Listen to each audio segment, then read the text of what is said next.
Real estate ഇടപാടുകൾ എന്ന് പറയുന്നത് വളരെ കോമൺ ആയിട്ടുള്ള ഒരു കാര്യമാണ്. അപ്പോൾ ഇന്ന് നമ്മൾ ഈ വീഡിയോയിലൂടെ ഡിസ്കസ് ചെയ്യുന്നത് പ്രോപ്പർട്ടി ഇടപാടുമായി ബന്ധപ്പെട്ട് അല്ലെങ്കിൽ റിയൽ എസ്റ്റേറ്റ് ഇടപാടുമായി ബന്ധപ്പെട്ട് ശ്രദ്ധിക്കേണ്ട 9 കാര്യങ്ങളാണ് നമ്മൾ ഇന്ന് ഡിസ്കസ് ചെയ്യുന്നത്. നിങ്ങളൊരു പ്രോപ്പർട്ടി ഇടപാട് നടത്തുമ്പോൾ ആദ്യം ശ്രദ്ധിക്കേണ്ട കാര്യം എന്ന് പറയുന്നത് അതിൻ്റെ കൺസിഡറേഷൻ, അതായത് അതിൻ്റെ പ്രതിഫലം എന്നുള്ളത് ബാങ്കിങ് ചാനലിലൂടെ മാത്രം കൊടുക്കാനായിട്ട് ശ്രദ്ധിക്കുക. കാരണം ഇൻകം ടാക്സ് ആക്ടിലെ സെക്ഷൻ 269 അല്ലെങ്കിൽ ST പ്രകാരം ഇതുപോലെ പ്രോപ്പർട്ടി ട്രാൻസാക്ഷൻസ് ഇടപാടുകൾ നടത്തുമ്പോൾ അതിൻ്റെ കൺസിഡറേഷൻ കംപ്ലീറ്റ്ലി ബാങ്കിങ് ചാനലിലൂടെ ആയിരിക്കണം കൊടുക്കേണ്ടതായിട്ടുള്ളത്.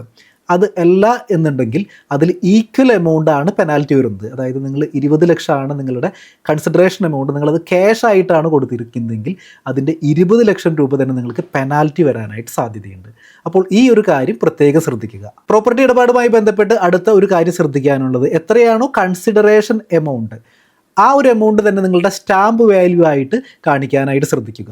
ഒരു പക്ഷേ നിങ്ങൾ ചെറിയൊരു എമൗണ്ട് നിങ്ങൾ മാറ്റം വരുത്തുകയാണെന്നുണ്ടെങ്കിൽ, ഉദാഹരണത്തിന് 70 ലക്ഷം രൂപയാണ് നിങ്ങളുടെ കൺസിഡറേഷൻ, നിങ്ങൾ 50 ലക്ഷം രൂപ ആണ് സ്റ്റാമ്പ് ഡ്യൂട്ടി വാല്യൂ എന്നുണ്ടെന്നുണ്ടെങ്കിൽ 20 ലക്ഷം രൂപയൊക്കെയാണ് നിങ്ങൾ സേവ് ചെയ്യുന്നത്. പല ആളുകളും അങ്ങനെ ചെയ്യുന്നുണ്ട്. പക്ഷേ അങ്ങനെ സേവ് ചെയ്യുമ്പോൾ നിങ്ങൾക്കൊരു സ്റ്റാമ്പ് വാല്യൂ ഒരു 2 lakhs റുപ്പീസാണ് നിങ്ങൾക്ക് ഒരു പക്ഷേ സേവ് ചെയ്യുന്നുണ്ടായിരിക്കാം.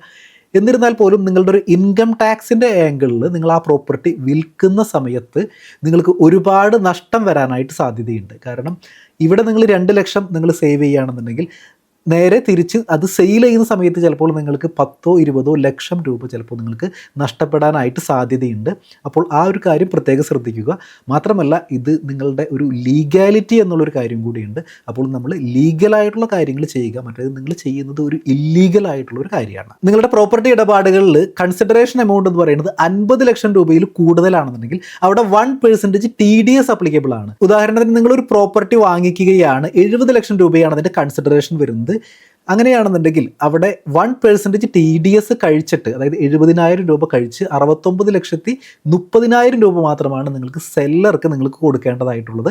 ആ 1% TDS എന്ന് പറയുന്നത് നിങ്ങളുടെ സെല്ലറുടെ പേരിൽ നിങ്ങൾ ടാക്സ് ആയിട്ട് അടയ്ക്കേണ്ടതായിട്ടുണ്ട്. അദ്ദേഹം ഇൻകം ടാക്സ് റിട്ടേൺ ഫയൽ ചെയ്യുമ്പോൾ ആളുടെ ടാക്സ് ലാബിലിറ്റിയുമായിട്ട് അത് സെറ്റ് ഓഫ് ചെയ്യാനായിട്ട് സാധിക്കും. പ്രോപ്പർട്ടി ട്രാൻസാക്ഷൻസ് നടത്തുമ്പോൾ നമ്മളുടെ സെല്ലർ NRI ആണെന്നുണ്ടെങ്കിൽ 1% TDS പകരം അവിടെ അപ്ലിക്കബിൾ ആവുന്നത് 12.5% TDS ആണ്. അതുമാത്രമല്ല ഇനി അതിലൊരു 50 lakhs എബോവ് ആണ് ട്രാൻസാക്ഷൻ എന്നുണ്ടെങ്കിൽ അതിൽ സർചാർജ് കൂടി അപ്ലിക്കബിൾ ആവും. അങ്ങനെയാണെന്നുണ്ടെങ്കിൽ പലപ്പോഴും അത് 15% അതിൽ കൂടുതലോ TDS വരാനായിട്ട് സാധ്യതയുണ്ട്.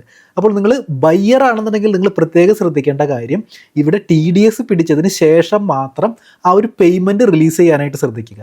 അല്ലെങ്കിൽ ഒരു പക്ഷേ കുറച്ച് നാൾ കഴിഞ്ഞ് കഴിഞ്ഞാൽ ചിലപ്പോൾ ഇൻകം ടാക്സിൽ നിന്ന് നിങ്ങൾക്ക് നോട്ടീസ് വരാനായിട്ട് സാധ്യതയുണ്ട്.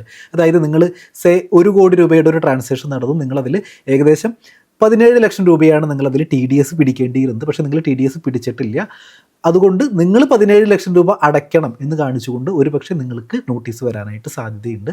അപ്പോൾ സെല്ലർ NRI ആണെന്നുണ്ടെങ്കിൽ നിങ്ങൾ പ്രത്യേകം ശ്രദ്ധിക്കുക. പ്രോപ്പർട്ടി ട്രാൻസാക്ഷനുമായി ബന്ധപ്പെട്ട് മറ്റൊരു കാര്യമുള്ളത്, 30 ലക്ഷം രൂപയിൽ കൂടുതലാണ് നിങ്ങളുടെ ട്രാൻസാക്ഷൻ വാല്യൂ എന്നുണ്ടെങ്കിൽ തീർച്ചയായിട്ടും നിങ്ങളുടെ സബ് രജിസ്ട്രാർ ഓഫീസിൽ നിന്നും ആ ഒരു ഇൻഫർമേഷൻ ഇൻകം ടാക്സ് ഡിപ്പാർട്ട്മെൻറ്റിന് ഷെയർ ചെയ്യപ്പെടും.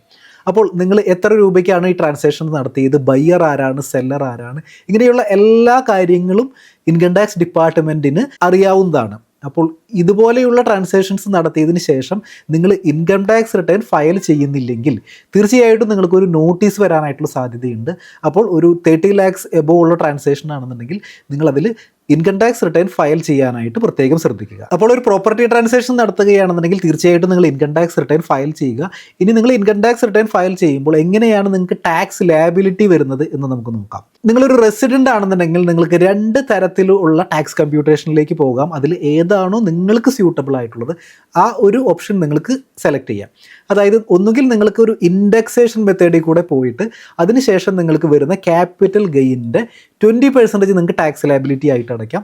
അതല്ല എന്നുണ്ടെങ്കിൽ നിങ്ങളുടെ കൺസിഡറേഷൻ എമൗണ്ടിൻ്റെ 1 കോടി രൂപയാണ് നിങ്ങളുടെ കൺസിഡറേഷൻ എന്നുണ്ടെങ്കിൽ അതിൻ്റെ 12.5% ആണ് നിങ്ങളുടെ ക്യാപിറ്റൽ ഗെയിൻ എന്ന് കൺസിഡർ ചെയ്തുകൊണ്ട് നിങ്ങൾക്ക് ടാക്സ് അടയ്ക്കാവുന്നതാണ്. അപ്പോൾ ഇതിൽ ഏതാണോ ബെറ്റർ എന്നുള്ളതിന് അനുസരിച്ച് നിങ്ങൾക്ക് റെസിഡൻ്റ് ആണെന്നുണ്ടെങ്കിൽ നിങ്ങൾക്ക് ചൂസ് ചെയ്യാം. അതല്ല നിങ്ങൾക്ക് നോൺ റെസിഡൻ്റ് ആണെന്നുണ്ടെങ്കിൽ ഈ 12.5% എന്നുള്ള ഒരു ഓപ്ഷൻ മാത്രമാണ് നിങ്ങൾക്ക് അവൈലബിൾ ആയിട്ടുള്ളത്. നിങ്ങളൊരു പ്രോപ്പർട്ടി വിറ്റതിന് ശേഷം എങ്ങനെ ടാക്സ് സേവ് ചെയ്യാം എന്ന് നമുക്ക് നോക്കാം. നിങ്ങൾ 1 കോടി രൂപയുടെ ഒരു പ്രോപ്പർട്ടി വിറ്റു, അതിൽ നിങ്ങൾക്ക് ഏകദേശം ഒരു 50 ലക്ഷം രൂപയുടെ അടുത്ത് നിങ്ങൾക്ക് ക്യാപിറ്റൽ ഗെയിൻ വന്നിട്ടുണ്ട് എന്ന് കരുതൂ. അങ്ങനെയാണെന്നുണ്ടെങ്കിൽ ഇതിൽ നിങ്ങൾക്ക് ടാക്സ് സേവ് ചെയ്യാനുള്ള ഒരു ഓപ്ഷൻ എന്ന് പറയുന്നത് നിങ്ങൾ മറ്റൊരു പ്രോപ്പർട്ടി വാങ്ങിക്കുക എന്നുള്ളതാണ്. ഒന്നുകിൽ ഈ പ്രോപ്പർട്ടി വിറ്റതിന് 1 വർഷം മുമ്പോ അല്ലെങ്കിൽ വിറ്റതിന് 2 വർഷത്തിനുള്ളിലോ നിങ്ങൾക്ക് പ്രോപ്പർട്ടി വാങ്ങിക്കാം, അല്ലെങ്കിൽ നിങ്ങൾക്ക് മറ്റൊരു പ്രോപ്പർട്ടി 3 വർഷത്തിനുള്ളിൽ കൺസ്ട്രക്റ്റ് ചെയ്യാം. അപ്പോൾ ഈ ഒരു മെത്തേഡിൽ കൂടെ നിങ്ങൾക്ക് നിങ്ങളുടെ ടാക്സ് സേവ് ചെയ്യാനായിട്ട് സാധിക്കും.